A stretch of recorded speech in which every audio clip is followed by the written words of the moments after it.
यदि आप कार, बस, ट्रैक्टर कोई भी वाहन चलाते हैं और आपसे कोई सड़क दुर्घटना, कोई एक्सीडेंट या किसी की मृत्यु हो जाती है तो आपको क्या लीगल प्रोसीजर फॉलो करनी रहती है। इस तरह की दुर्घटना किसी के साथ भी हो सकती है और दूसरों की गलती की वजह से भी आपको थाने या फिर कोर्ट के चक्कर लगाने पड़ सकते हैं। इस तरह की घटना के दौरान अगर आप थोड़ी समझदारी या सावधानियां बरतेंगे तो आप इन मुसीबतों से, इन परेशानियों से बच सकते हैं। तो जानने के लिए इस वीडियो में बने रहिए।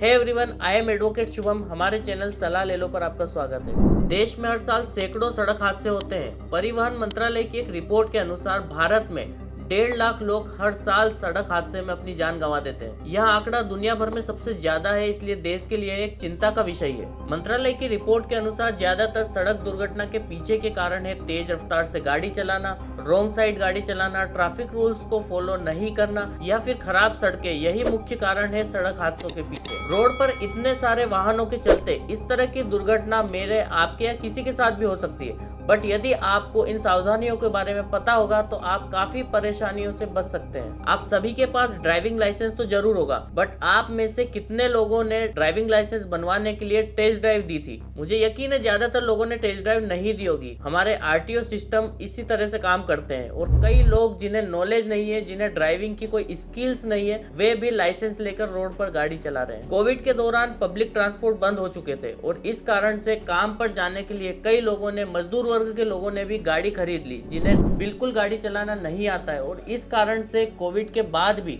दुर्घटनाएं बढ़ चुकी है। हमारे देश का लीगल सिस्टम बाय डिफॉल्ट कुछ इस तरह से काम करता है कि जब भी कोई सड़क दुर्घटना होती है तो गलती हमेशा बड़े वाहन की मानी जाती है। मान लीजिए कोई कार और बाइक के बीच में एक्सीडेंट होता है, चाहे गलती बाइक वाले की हो, तब भी गुनहगार या गलती हमेशा बड़े वाहन यानी कि कार वाले की मानी जाएगी। तो इस तरह की घटनाओं से बचने के लिए या परेशानियों से बचने के लिए आप इन प्रोसीजर्स को फॉलो कर सकते हैं। सो यदि आपके वाहन से कोई दुर्घटना होती है तो सबसे पहले तो एक जिम्मेदार नागरिक के नाते आपको उसकी मदद करनी है, उसे हॉस्पिटल ले जाना है। बट कई बार हम देखते हैं कि जब भी कोई सड़क दुर्घटना होती है तो आसपास की भीड़ वहां जमा हो जाती है और भीड़ को इस इंसिडेंट के बारे में कोई जानकारी नहीं होती है, तब भी वे वाहन चालक के साथ मारपीट करना शुरू कर देते हैं। सो आपसे कोई दुर्घटना होती है और आपको इस तरह की कोई आशंका होती है, कोई संभावना होती है कि भीड़ आपके ऊपर हमला कर सकती है, तो वहां से आपका निकल जाना ही सुरक्षित रहेगा। बट वहां से निकल कर आपको सीधे थाने पर जाकर उस इंसिडेंट के बारे में सूचना देना चाहिए। यदि आपके वाहन से कोई दुर्घटना होती है, किसी की मृत्यु हो जाती है, तो आपके अगेंस्ट अंडर सेक्शन 279,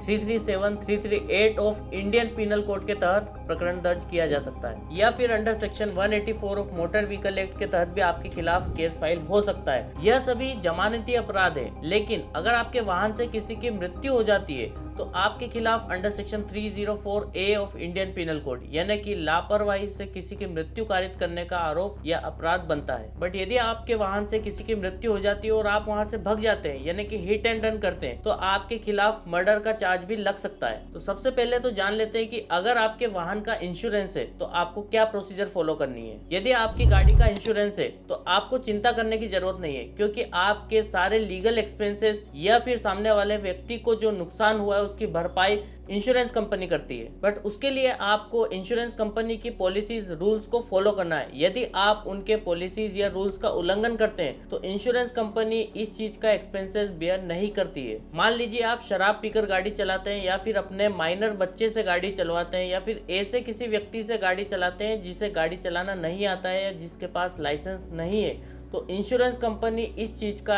या इस एक्सपेंसेस को बियर नहीं करती है। बट यदि आपकी गाड़ी का इंश्योरेंस नहीं है तो आपकी समस्या बढ़ सकती है। सबसे पहले तो अगर आपकी गाड़ी का इंश्योरेंस नहीं है तो आपको हर जगह फाइन भी लगता है। इसके अलावा अगर कोई इंसिडेंट होता है, कोई दुर्घटना होती है, तो सारे एक्सपेंसेस, लीगल एक्सपेंसेस प्लस सामने वाले व्यक्ति को जो हर्जाना देना पड़ता है वो आपकी जेब से देना पड़ेगा। अगर सामने वाले व्यक्ति की हड्डी टूट जाती है या फिर उसकी जान चली जाती है तो आपके जेब से आपको लाखों रुपए देने पड़ सकते हैं। सो मेरा सजेशन है कि एटलीस्ट अपने वाहन का थर्ड पार्टी इंश्योरेंस जरूर करवाएं, ताकि कोई इंसिडेंट होता है तो हर एक्सपेंसेस को कंपनी बियर करती है। दुर्घटना के बाद अगर आपकी गाड़ी का इंश्योरेंस है तो आपको इंश्योरेंस कंपनी को इन्फॉर्म करना है ताकि वो गाड़ी अपनी कस्टडी में ले और इंश्योरेंस कंपनी गाड़ी को पूरी तरह से बनवा सके। इंसिडेंट के बाद या दुर्घटना के बाद पुलिस हर वाहन को जब्त करती है और इसके लिए आपको कुछ प्रोसीजर फॉलो करनी रहती है। यदि आपका वाहन जब्त हो भी जाता है तो आपको चिंता करने की जरूरत नहीं है। बस आप अपने एडवोकेट की मदद से एक एप्लीकेशन कोर्ट में फाइल कर सकते हैं और अपना वाहन सुपुर्दगी पर ले सकते हैं। इसके अलावा मेरा आपको एक और सजेशन है कि जब भी कोई प्रकरण चलता है, यानी कि सड़क दुर्घटना को कोई प्रकरण चलता है, तो सबसे बड़ा मुश्किल काम यह रहता है कि कोर्ट में यह प्रूफ करना कि गलती आपकी नहीं सामने वाले की थी।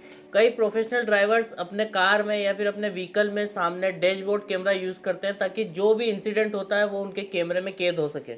इसके अलावा इस इंसिडेंट से जुड़ा अगर आपके कोई क्यूरी है तो आप कमेंट बॉक्स में पूछ सकते हैं। और इसी तरह के लीगल नॉलेज के लिए चैनल को सब्सक्राइब करें और वीडियो को शेयर करें।